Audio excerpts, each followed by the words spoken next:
Contracts are the sole main reason you own trucks, trailers, or yellow machines for a profit. They give life and are the lifeblood of your dreams and business.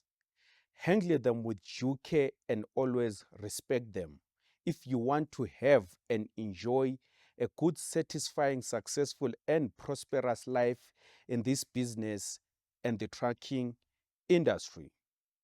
You must first of all carry out feasible studies in this very important area of your proposed business interest so as to one, to be in an informed position to make sound business decisions. Different industries and companies enter into different products and services, specific goods movement or transportation contracts. Different movement requisite specifications are given out to interested parties for their noting, perusal, and filing. Here, it is worth noting that these contracts attract different loads, payment rates, and payment methods